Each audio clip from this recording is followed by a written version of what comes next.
जय श्री गणेश। स्वागत है आपका हमारे इस संकीर्तन चैनल पर।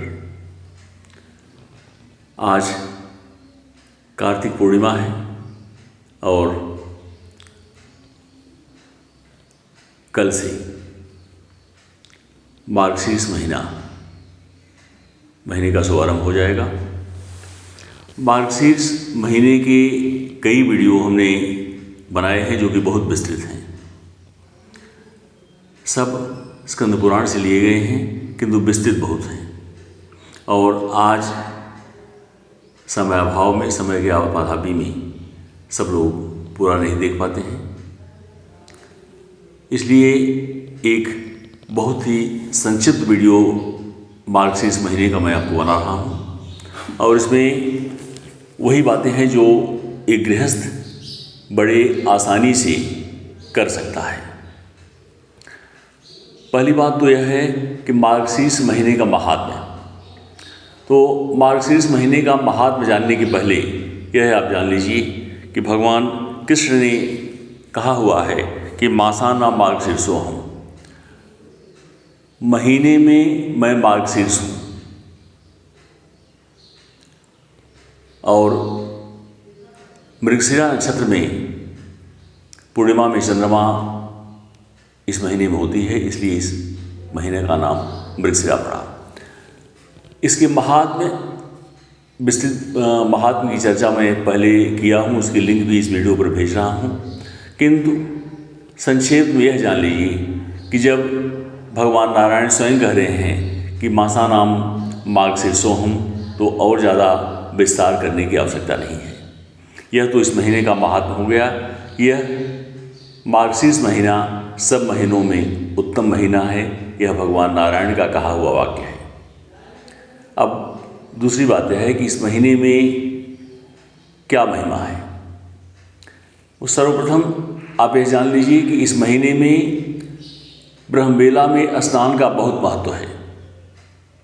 नित्य आप ब्रह्मवेला में उठिए और उठकर भगवान नाम का जप करते हुए नित्य क्रियाएं आप कीजिए और नित्य क्रिया करने के बाद तुलसी की जड़ से मिट्टी ले लीजिए, तुलसी दल उसमें मिलाकर पूरे शरीर में मर्दन करके आप स्नान कीजिए और उस समय ओम नमो नारायणाय इस मंत्र का जप करते रहिए। यह करने से भगवान की कृपा आपको मिलेगी। और स्नान करने के बाद फिर चंदन तिलक आप लगाइए।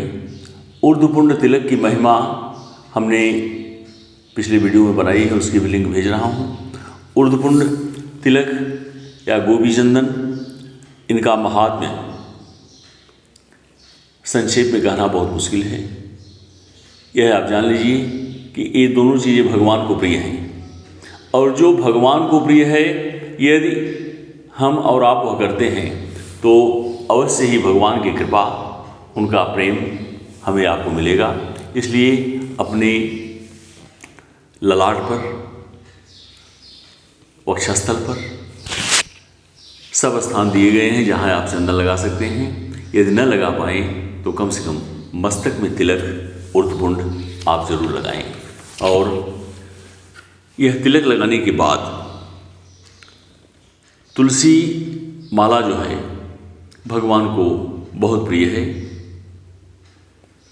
इसके महात्म्य का वर्णन कम शब्दों में करना बड़ा मुश्किल है। यह जान लीजिए कि भगवान को जो सबसे प्रिय है वह तुलसी माला है।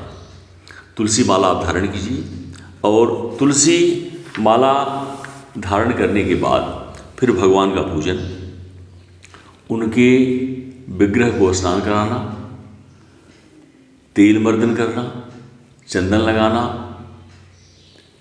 यह सब प्रक्रियाएं आप करिए। और यह इस प्रक्रिया में जो शंख है उसकी महिमा अद्वितीय है।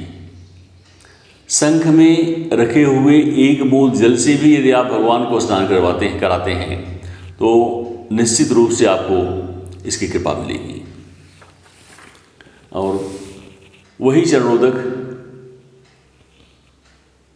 भगवान का जो चरणोदक है शंख में रखकर अपने मस्तक पर घुमाकर यदि आप अपने घर में सिंचन करते हैं तो निश्चित रूप से आप यह जान लीजिए कि किसी भी प्रकार की तकलीफ आपके घर में नहीं आएगी।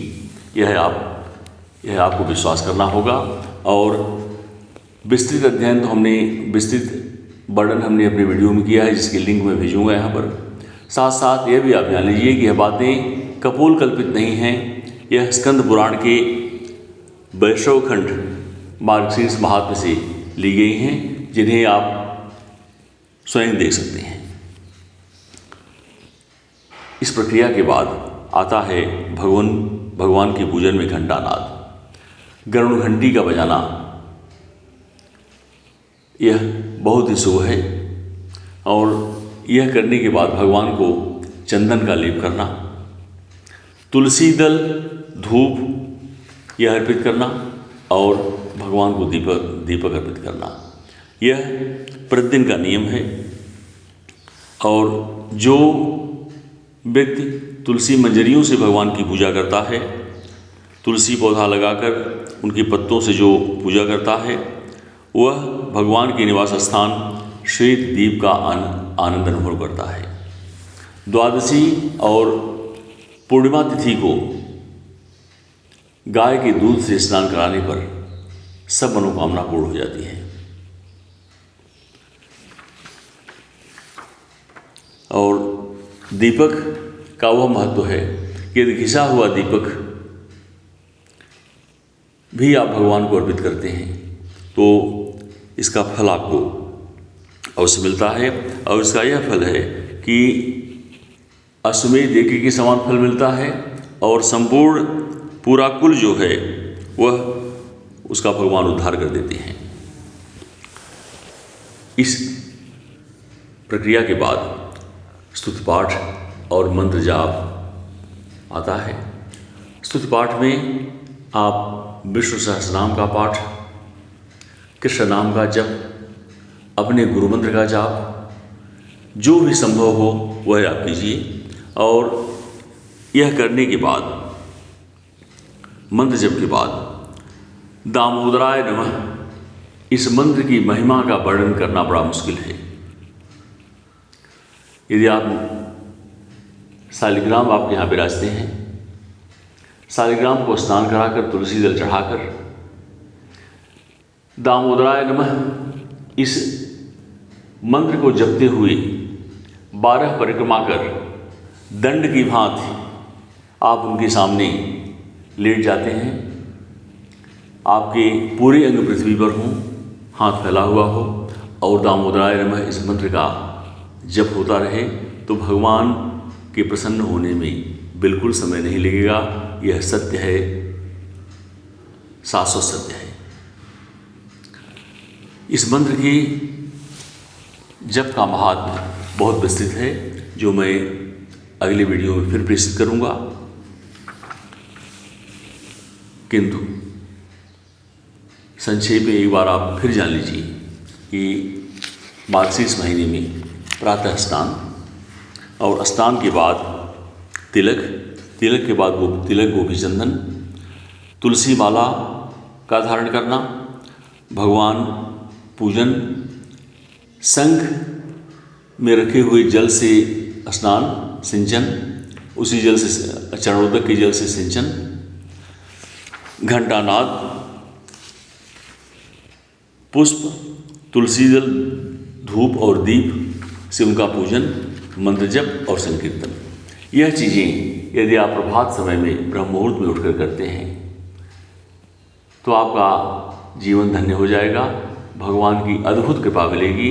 और इसमें देर मत कीजिए, आप इसकी शुरुआत कीजिए, आलस्य छोड़िए और भगवान के शरण में आकर इन सब वस्तुओं का पालन कीजिए। जय श्री कृष्ण। कृष्णाय वासुदेवाय हरे परमात्मने प्रणतः क्लेशनाशाय गोविंदाय नमो नमः। जय श्री कृष्ण।